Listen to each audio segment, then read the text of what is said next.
Hey everyone, and welcome to the Defining Your Life podcast, where we focus on living in our purpose, practicing presence, and activating our power in each moment. I'm Marsharelle, your resident pep talk provider, and I invite you to join me as we continue to learn, lift each other up, and strive to level up together.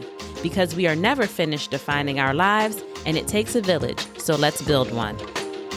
Stay tuned for the episode.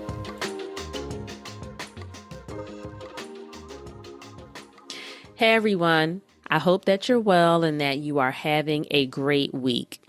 Maybe you did something new this week, or maybe you did something that you have done before, but you did it differently this time.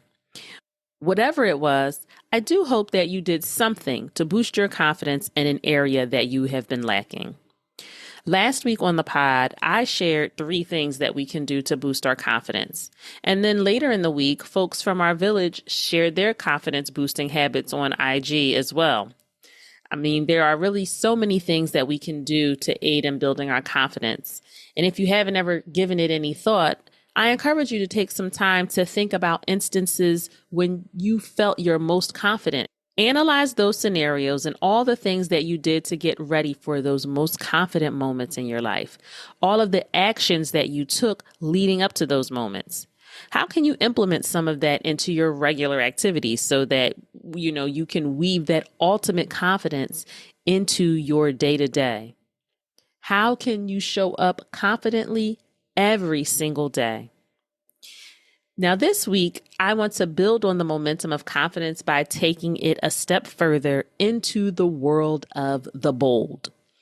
Boldness is like the first cousin of confidence, right? Being bold is showing courage, a willingness to take risks, being able to stake your position and not be easily convinced that you're on the wrong side.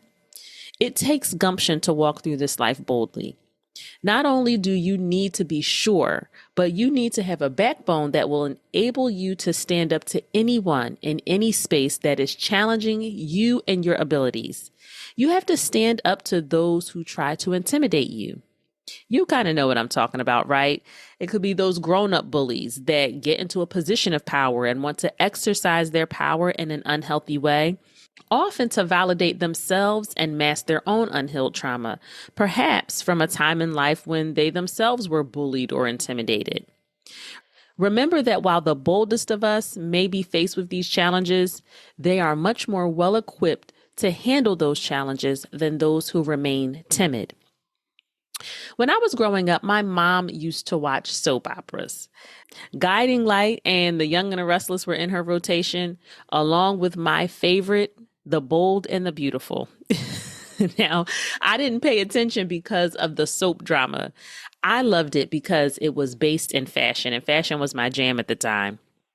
But I love seeing the faux photo shoots, the dress forms in the background, though no one was ever, really working on them. And then the glimpses of sketches that I would catch from time to time. I wanted that life as a young girl, the wealth, the glitz, the glamour, and the unapologetic attitudes that were all over the place in that soap. It was cheesy, entertaining, unrealistic, and I 100% wanted in. Surely it couldn't be that hard to achieve all of that, right? Glitz, glamour, wealth, just an attitude that just oozed boldness. But the truth is that anything that you want to achieve can be hard to achieve when you get in your own way. When you are bold, you cannot be easily swayed. You stand strong in what you know about yourself and who you are to your core. And people don't ever have to wonder about your character. Not only are you sure about who you are, but others are sure about who you are as well.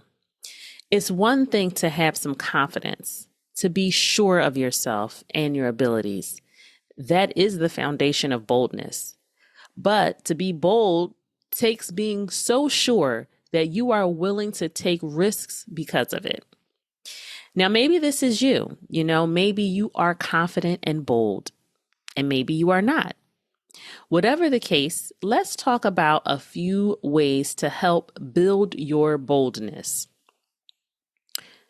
Be curious. Have you ever encountered someone that's all up in your business that you don't know like that, but they feel comfortable enough to ask you some questions about your personal life that they had no business asking? That, my friend, is boldness. Granted, it's on the other side of the boldness that we're talking about today. You know, we don't want to bring that negative audacity, I'll call it, to the table, but it is boldness nonetheless. And I encourage you to take some of that same energy and flip it positively. No, you don't need to see what the people across the street got going on in their backyard. Stop being nosy, but you can be curious in the right spaces. An example could be trying to learn more about your customers and their businesses so you can determine how to best support them. Ask the questions, give them space to open up by being curious about what matters most to them, and then leaving space for them to respond. Now, this is like top of mind for me because my day job has been drilling this in, y'all. But it's so important in so many areas in life because it can feel awkward to ask all of the questions, right? But if you don't, how will you ever know? And knowledge is power.